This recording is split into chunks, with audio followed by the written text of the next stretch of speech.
Halo, selamat datang kembali. Hari ini kita bakal kupas tuntas satu topik yang jujur aja, sering banget bikin kita bingung. Lemak. Yap, kata yang satu itu. Selama ini kan kita sering dengar kalau lemak itu musuh, harus dihindari sebisa mungkin. Tapi, apa benar sesederhana itu? Nah, ini dia pertanyaan besarnya. Sebenarnya lemak itu teman atau lawan sih buat tubuh kita? Atau jangan-jangan jawabannya jauh lebih rumit dari itu? Tenang, dalam beberapa menit ke depan, kita akan bedah bareng-bareng dunia perlemakan ini, biar nggak ada lagi kebingungan. Coba dilihat dua gambar makanan ini. Di satu sisi ada burger, kentang goreng, milkshake yang lemaknya melimpah. Di sisi lain ada tumis ayam sayur yang kelihatan sehat, tapi ini juga mengandung lemak loh. Nah, ini nunjukin poin pentingnya. Masalahnya bukan soal menghindari lemak sama sekali, tapi soal memilih jenis lemak yang kita makan. Kuncinya ada di pilihan kita. Oke, sekarang ayo kita masuk lebih dalam. Biar benar-benar paham soal lemak, kita harus mulai dari dasarnya, yaitu struktur kimianya. Kenapa? Karena ternyata bentuk molekul lemak inilah yang jadi kunci buat nentuin sifatnya di makanan dan efeknya di tubuh kita. Yang pertama, kita kenalan sama lemak jenuh atau saturated fat. Coba bayangin sebuah rantai karbon. Nah, di lemak jenuh ini, setiap atom karbonnya itu penuh terisi sama atom hidrogen. Nggak ada satupun tempat yang kosong. Karena udah penuh atau jenuh inilah, bentuk rantainya jadi lurus dan kaku. Selanjutnya, ada lemak tak jenuh atau unsaturated fat. Nah, beda banget sama saudaranya tadi. Rantai yang ini punya beberapa titik kosong di mana seharusnya ada hidrogen. Kekosongan ini bikin ada ikatan rangkap antar karbon dan akibatnya rantai molekulnya jadi bengkok atau tertekuk. Terus, apa ngaruhnya bentuk lurus sama bengkok ini? Gini deh analoginya. Lemak jenuh itu kayak tumpukan balok kayu yang lurus. Gampang banget ditumpuk rapat-rapat kan? Nah, kalau lemak tak jenuh itu lebih mirip tumpukan ranting pohon yang bengkok-bengkok. Acak-acakan dan nggak bisa nempel rapat. Nah, perbedaan struktur inilah yang ngejelasin kenapa mentega yang kaya lemak jenuh bentuknya padat di suhu ruangan. Molekulnya yang lurus itu bisa numpuk dengan rapi. Sebaliknya, minyak zaitun yang kaya lemak tak jenuh bentuknya cair. Kenapa? Ya karena molekulnya yang bengkok-bengkok itu nggak bisa saling mendekat. Simpel banget kan penjelasannya?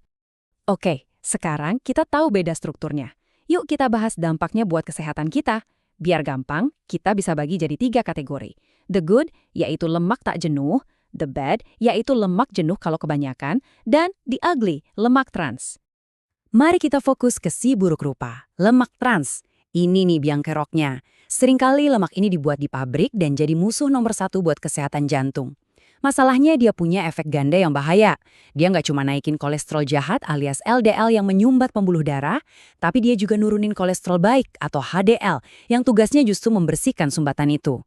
Jadi, kenapa sih kita harus khawatir sama kolesterol LDL yang tinggi? Bayangin pipa air di rumah. Kalau banyak kotoran, lama-lama kan jadi kerak. Nah, kolesterol LDL berlebih itu persis kayak gitu. Nempel di dinding arteri kita. Lama-kelamaan, tumpukan yang kita sebut plak ini mengeras, bikin arteri menyempit. Kondisi inilah yang namanya aterosklerosis, pemicu utama serangan jantung dan stroke. Ngeri ya?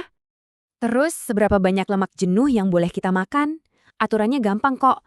Para ahli gizi merekomendasikan kita untuk membatasi asupannya di bawah 10% dari total kalori harian. Contohnya, kalau kebutuhan kalori Anda 2000 kalori per hari, berarti jatah dari lemak jenuh itu nggak lebih dari 200 kalori. Angka ini penting banget buat diingat. Kalau untuk kolesterol dari makanan, batasannya adalah di bawah 300 mg per hari. Biar ada gambaran, satu kuning telur ukuran besar itu isinya sekitar 185 mg kolesterol. Jadi, dengan mengingat dua angka ini, di bawah 10% untuk lemak jenuh, dan di bawah 300 mg untuk kolesterol, Anda udah selangkah lebih maju buat menjaga kesehatan jantung. Oke, cukup ya bahas sisi gelap lemak. Sekarang kita beralih ke peran positifnya. Karena faktanya, tubuh kita itu butuh banget lemak biar bisa berfungsi normal. Yuk kita ikuti perjalanannya yang keren ini, dari makanan di piring kita sampai jadi bagian dari setiap sel di tubuh. Sebagian besar lemak di tubuh dan makanan kita itu bentuknya trigliserida. Dan fungsinya vital banget loh. Dia itu cadangan energi utama kita. Coba bayangin Anda lagi joget semalaman atau lagi naik gunung.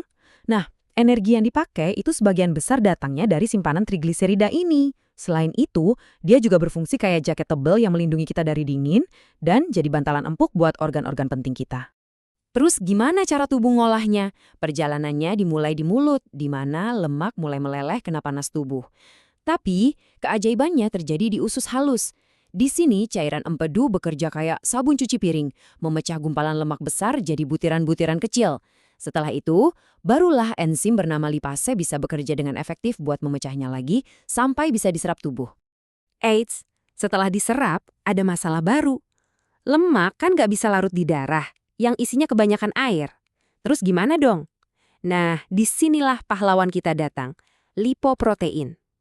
Anggap aja lipoprotein ini taksi online khusus buat lemak. Dia membungkus lemak di bagian dalamnya, sementara bagian luarnya itu ramah sama air.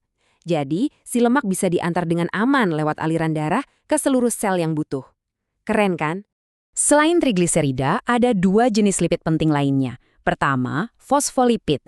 Anggap aja ini batu batanya yang membangun dinding pelindung setiap sel di tubuh kita. Terus ada sterol, yang paling kita kenal itu kolesterol. Ternyata kolesterol itu nggak selamanya jahat loh. Tubuh kita justru butuh dia sebagai bahan baku buat bikin hormon-hormon penting, vitamin D, dan juga cairan empedu. Oke, setelah kita tahu semua teorinya, sekarang bagian yang paling penting. Gimana cara terapinnya di kehidupan nyata? Yuk kita pindah ke dapur dan lihat beberapa langkah praktis yang bisa Anda lakukan mulai hari ini juga. Ini dia rangkumannya, contekan praktis buat Anda. Total asupan lemak itu sebaiknya antara 20–35% dari total kalori harian. Tapi kuncinya ada di komposisinya. Lemak jenuh di bawah 10%. Lemak trans kalau bisa 0, dan kolesterol di bawah 300 mg. Sisanya penuhi dari lemak tak jenuh yang baik buat jantung. Ini beberapa tips super gampang yang bisa langsung dicoba. Coba deh pakai wajan anti lengket biar nggak perlu banyak minyak. Terus, biasakan memanggang, menumis, atau mengukus daripada menggoreng.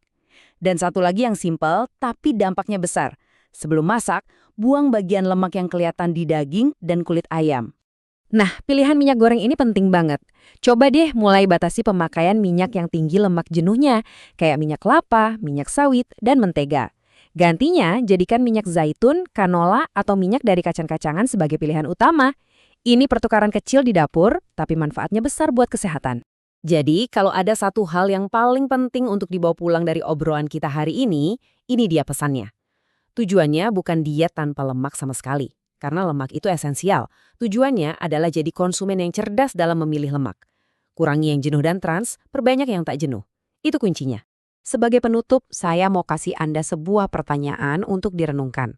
Berdasarkan semua yang udah kita bahas, kira-kira satu pilihan kecil apa yang bisa Anda buat hari ini untuk memilih lemak yang lebih baik? Mungkin mengganti olesan mentega di roti dengan alpukat, atau memilih ikan bakar untuk makan malam daripada ayam goreng? Ingat, pilihan kecil hari ini adalah investasi besar untuk kesehatan Anda di masa depan.